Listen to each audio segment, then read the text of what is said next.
Bertepatan dengan Tahun Baru Islam, malam satu suro dianggap keramat bagi sebagian golongan, khususnya masyarakat Jawa.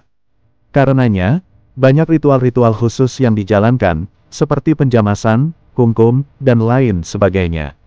Berbeda daerah, maka berbeda pula cara mengisi malam satu suro.